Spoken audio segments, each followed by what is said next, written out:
कभी ऐसा महसूस होता है कि भागदौड़ भरी जिंदगी में सब कुछ हासिल करने के बाद भी कहीं कहीं कुछ खालीपन सा है। हाँ बिल्कुल। जैसे एक धुन सी है, हाँ?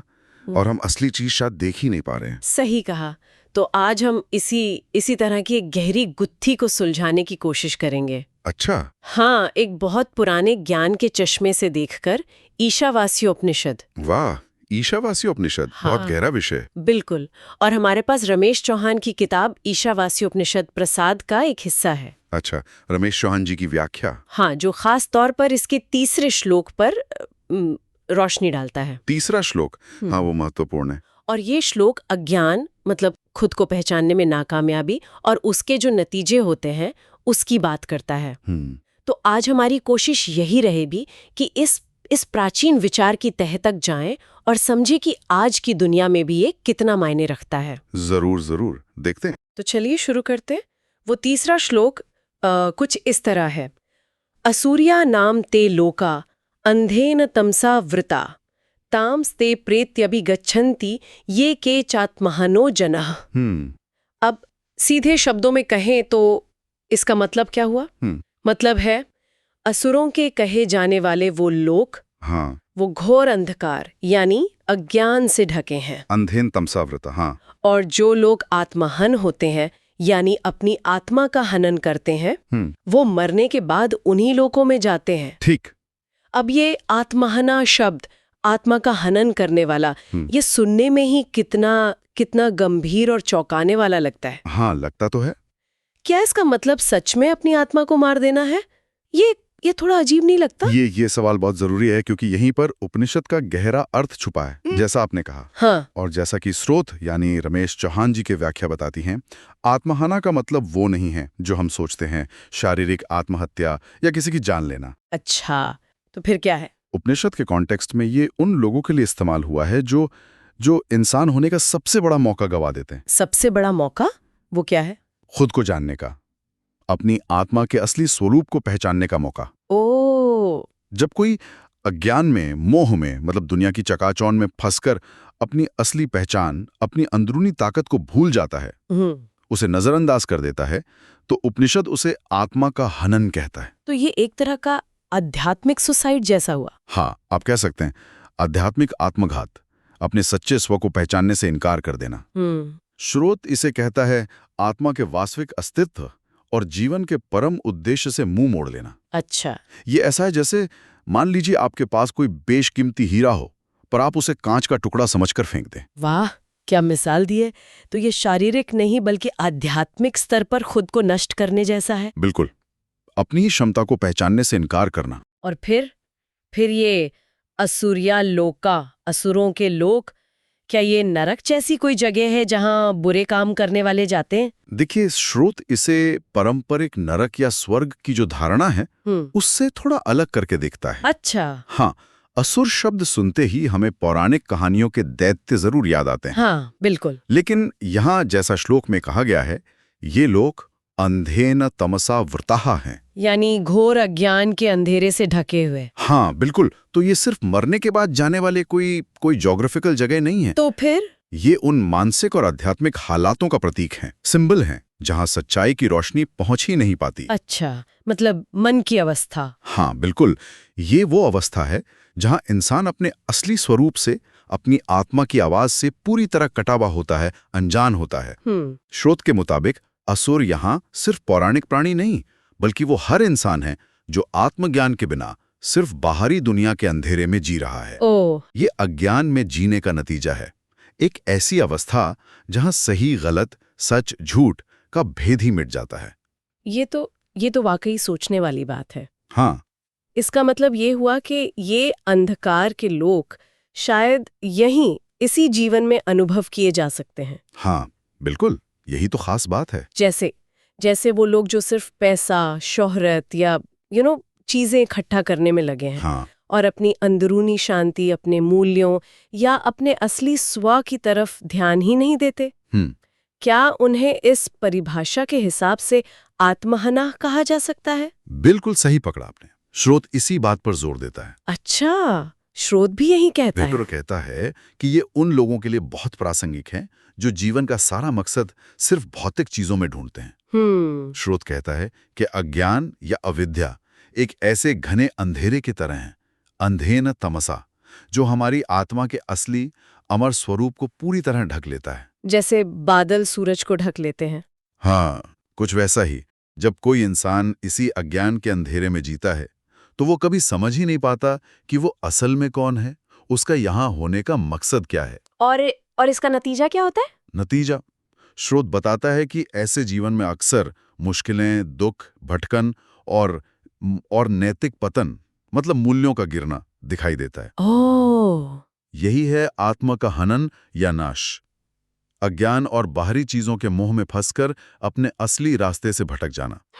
स्रोत के शब्दों में ऐसे लोग जीवन के अंधेरे कुएं में फंसे रहते हैं और धीरे धीरे अधर्म और मुसीबतों के लोक में पहुंच जाते हैं। चाहे वो मानसिक अवस्था हो या जीवन के हालात। हाँ, दोनों हो सकते हैं। तो ये सिर्फ मरने के बाद की सजा नहीं, बल्कि जीते जी भुगतने वाली अवस्था भी हो सकती है, एक तरह का अंदरूनी अंधकार। बिल्कुल। और ये सिर्फ किसी एक व्यक्ति की बात नहीं है, शायद समाज में भी दिखता है। हाँ, स्रोत इस बात को व्यक्तिगत और शायद सामूहिक स्तर पर भी लागू करने की गुंजाइश छोड़ता है। अच्छा, कैसे? जब समाज में बड़े पैमाने पर लोग आत्मचिंतन छोड़कर सिर्फ बाहरी दौड़ भाग में लग जाते हैं, मूल्यों को भूलकर सिर्फ तात्कालिक लाभ देखते हैं, तो वो भी एक तरह से अंधेन तमसा, घोर अज्ञान के अंधकार की स्थिति हो सकती है। ये तो बहुत बहुत प्रासंगिक बात है आज के लिए। हाँ, है तो।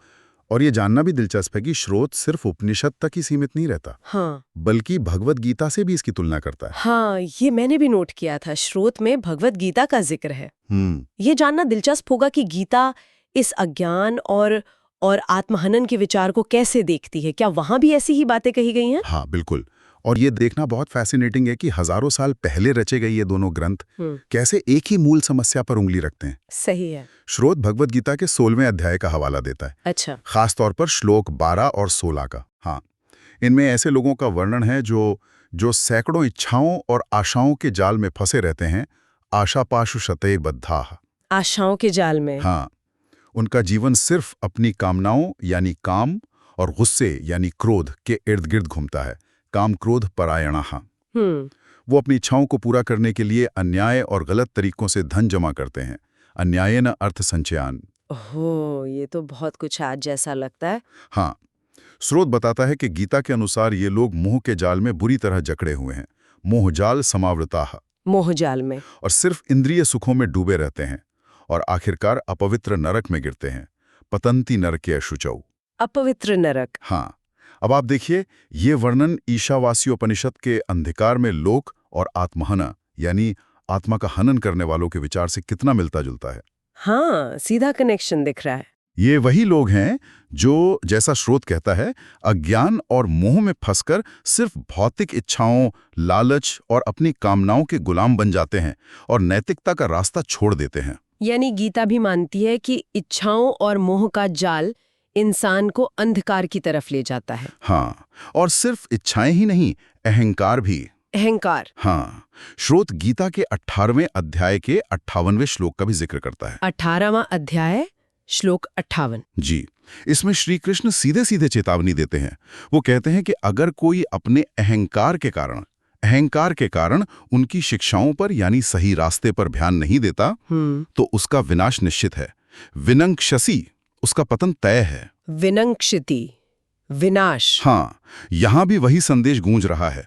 अज्ञान का रास्ता, अहंकार का रास्ता, आत्मा को नीचे गिराने वाला रास्ता है। बिल्कुल। स्रोत इस बात पर खास जोर देता है कि गीता और ईशावास्योपनिषद दोनों का मूल संदेश एक ही है। अज्ञान और अहंकार का नतीजा आत्मविनाश ही होता है। तो कुल मिलाकर ये दोनों प्राचीन ग्रंथ एक ही सुर में बात करें। हाँ, ऐसा लगता है कि ये सिर्फ फिलॉसफिकल बातें नहीं, बल्कि जीवन जीने के तरीके के बारे में एक बहुत बहुत गंभीर चेतावनी है। आप इसे चेतावनी कह सकती हैं या एक दिशा निर्देश, गाइडेंस।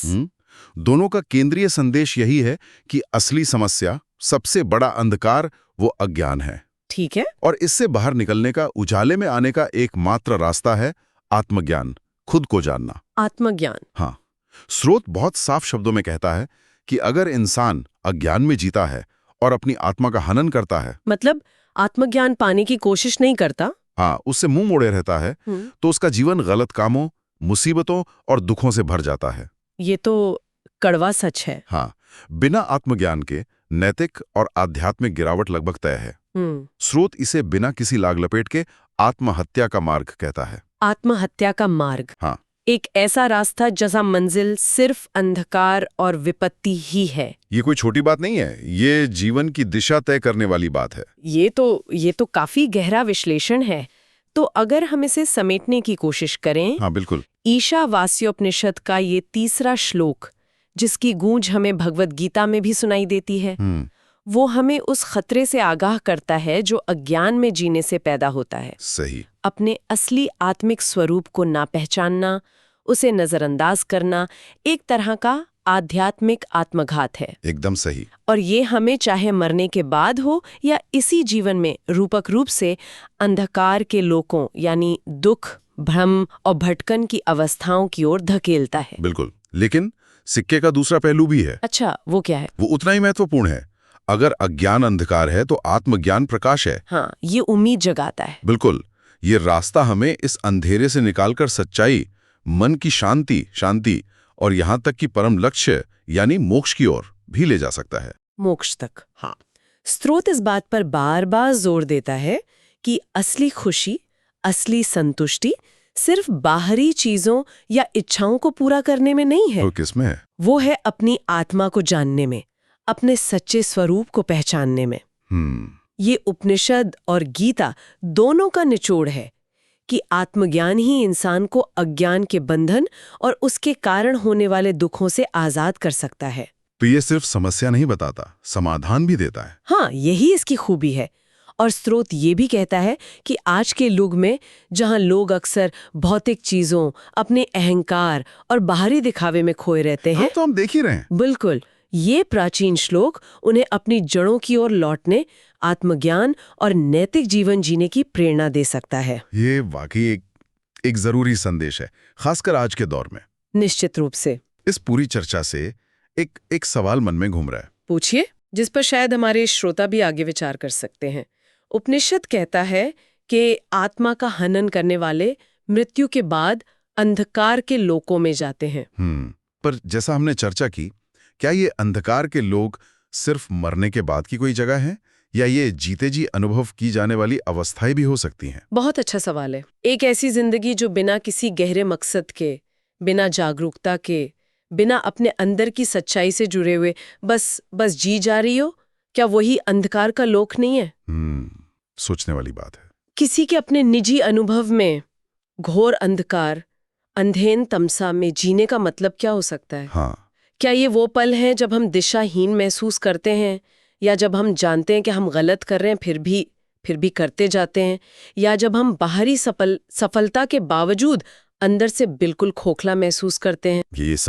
ये सब उसी अंधकार के अलग अलग रूप हो सकते हैं। हाँ, तो इस पर सोचना शायद हमें अपने जीवन के अंधेरों और उजालों को बेहतर समझने में मदद करे। बिल्कुल, खुद से पूछना कि कहीं हम अनजाने में आत्महना तो नहीं बन रहे,